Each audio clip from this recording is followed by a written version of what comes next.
Europe 1 Soir. 19h, 21h, Pierre de Villeneuve. Et on revient justement sur ce que vous disiez, Rudy, à propos de cette menace djihadiste à l'approche du 7 octobre. Écoutez, le ministre de l'Intérieur, il était l'invité ce matin de Radio Luxembourg. La menace djihadiste est à un haut niveau, je peux vous le dire. Sur les 8 premiers mois de l'année, on a une augmentation de 181% des actes antisémites. Et là, ce mois d'octobre est un mois de danger dans la mesure où vous avez l'anniversaire du 7 octobre du pogrom, vous avez les 4 grandes fêtes juives qui a commencé par l'an juif au début octobre, et vous avez la déstabilisation notamment au Moyen-Orient, au Proche-Orient. Donc vous voyez bien que cette conjonction peut créer un arc électrique favorable à un terreau islamiste et à un terreau terroriste. Jean-Claude Dacier, ces menaces djihadistes, elles sont là, elles sont présentes, les actes antisémites ont explosé, et Bruno Retailleau est au travail. Je crois que le ministre Retailleau a raison de percevoir une menace plus forte encore que d'habitude.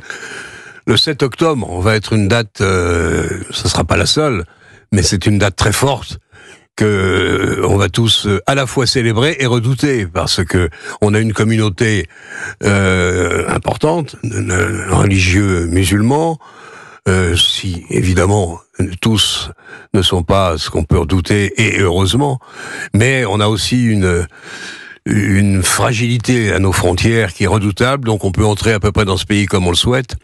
Donc j'espère de tout cœur que je dirais pas qu'on va s'en tenir aux actes antisémites parce que c'est insupportable, mais au moins qu'on échappera à des violences telles que les conséquences peuvent en être redoutables.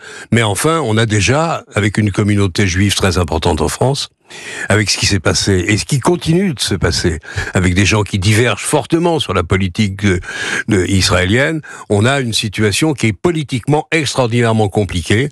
Et on redoute tous, je pense, que cet anniversaire du 7 octobre se passe dans les meilleures conditions possibles. Il ne serait pas acceptable qu'on ait à lutter contre des manifestations de soutien à tel ou tel.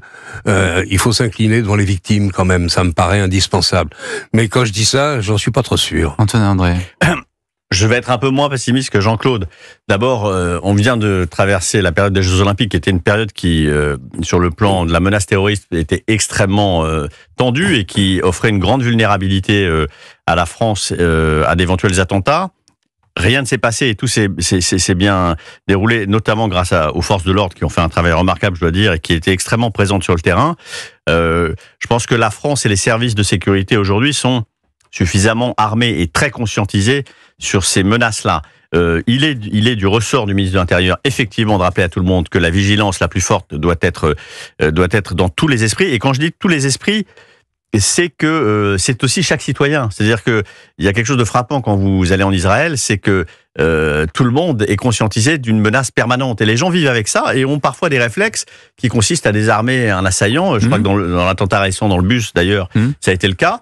Et donc, ce qui est important, je pense, c'est que chacun soit vigilant pour son voisin et autour de lui. Ça ne veut pas dire qu'il faut vivre dans la paranoïa, mais ça veut dire qu'effectivement, il y a une vigilance à avoir et que ça n'est pas le seul ressort des forces de l'ordre. Et gageons que cet anniversaire du 7 octobre, effectivement, se passera bien. Je rejoins Jean-Claude sur un point.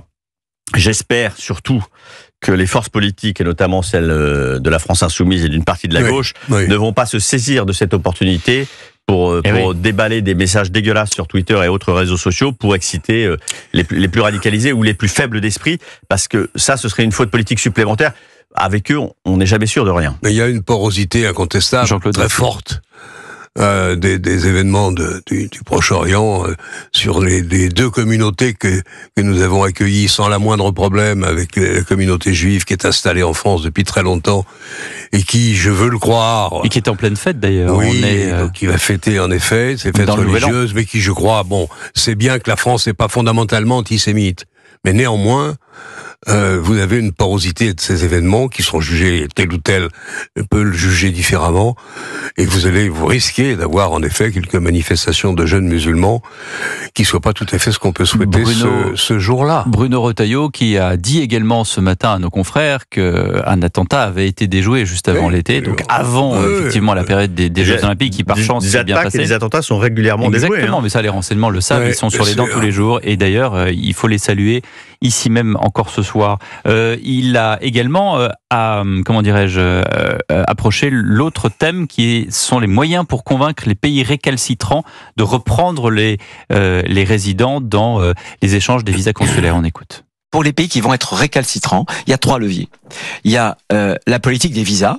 L'Algérie, on délivre plus de 200 000 visas et on a un peu moins de 2000 laissez-passer consulaires en retour totalement déséquilibrés. Je veux la réciprocité. Première chose, les visas. Deuxième chose, un certain nombre de pays, on les subventionne, on fait de l'aide au développement. Eh bien, conditionnons notre aide au développement à la réciprocité en matière... Après le robinet, voilà. Et troisième chose, on est en train de négocier à Bruxelles ce qu'on appelle le mécanisme de préférence commerciale. C'est-à-dire que on doit pouvoir jouer, y compris sur les tarifs douaniers, m'entendez bien, pour les pays qui ne respecteraient pas leurs engagements pour les laisser passer consulaires. Voilà, Bruno Retailleau qui redit en substance ce qu'il avait dit dans le Figaro Magazine. Et alors, je sais pas, mais Jean-Claude Dacier, moi j'ai l'impression d'entendre Marine Le Pen aussi à la tribune de l'Assemblée nationale qui disait, bon, très bien, mais est-ce que vous allez vraiment le faire ? Ah bah là, il joue sa chemise, monsieur Retailleau.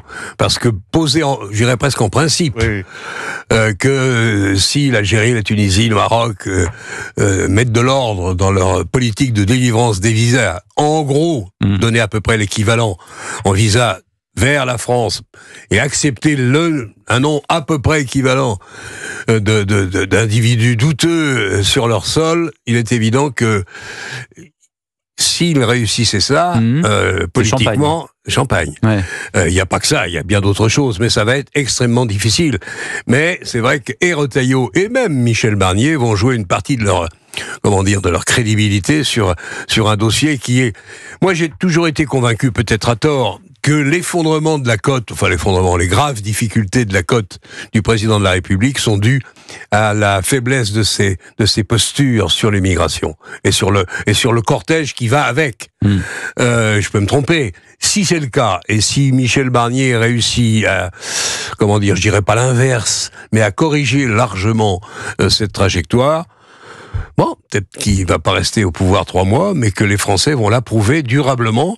Et que les députés auront bien du mal à se séparer de lui jusqu'en 2027, Antonin André. Ce qui est vrai, c'est que même pour des gens de gauche et sociodémocrates, la marge qui permet de durcir et de renforcer la lutte contre l'immigration est très grande.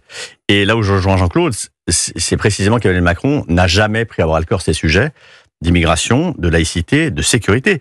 Rappelez-vous, il considérait, lui, dans son logiciel, que par la réussite économique, par l'attractivité, par les salaires, la baisse du chômage, on résolvait les problèmes sociaux et les problèmes de vivre ensemble. Il s'est lourdement trompé. Et à chaque fois qu'il y a eu des sujets régaliens sur la table, Emmanuel Macron ne les a jamais pris à bras le corps. Vous voulez dire qu'il voulait enrichir tout le monde et tout le monde s'est appauvri ? C'est pas ça, c'est que je pense... Non, c'est pas ce que je veux dire, parce que je pense qu'il faut le créditer, l'attractivité de la France a gagné. Le chômage a baissé. Enfin, on considère comme un acquis que le chômage a baissé. Il a baissé, donc il y a des réussites économiques. Là où il s'est trompé, c'est que la France, c'est pas juste des gens qui viennent chercher un salaire ou un guichet. C'est des gens qui vivent ensemble. Et ces sujets-là sont des sujets affectifs, parfois irrationnels, mais qu'on ne peut pas négliger. Et la gauche les a négligés pendant des années, sans s'en saisir. Emmanuel Macron ne s'y est pas intéressé. Et aujourd'hui, même quand on est de gauche, c'est qu'on regarde ce que font nos voisins. C'est-à-dire la durée de rétention administrative en Allemagne, qui sont pas des dangereux pays despotiques, sont beaucoup plus longs, sont mieux armés. Donc, la chance, j'allais dire, de Bruno Retailleau, c'est qu'il y a du grain à moudre. Et que, effectivement, il peut concrètement faire progresser les choses. Et s'il n'y arrive pas, ce sera un drame, parce que, pour lui, d'abord, parce que quand on est monté aussi fort sur ce sujet, si on n'a pas de résultat, évidemment, c'est la dégringolade. Est-ce que vous n'avez pas l'impression, puisque je vais vous poser l'impression, est-ce que vous n'avez pas l'impression qu'il avance tout seul, quand on entend, ne serait-ce que Madame Givernet, tout à l'heure, on sent bien que... c'est la politique. Bah oui, non, mais quand on est 40 dans un gouvernement... Oui, mais c'est un drôle de gouvernement.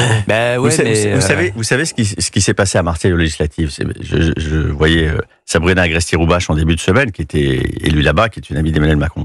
Marseille aujourd'hui, vous n'avez que des députés LFI et des députés RN.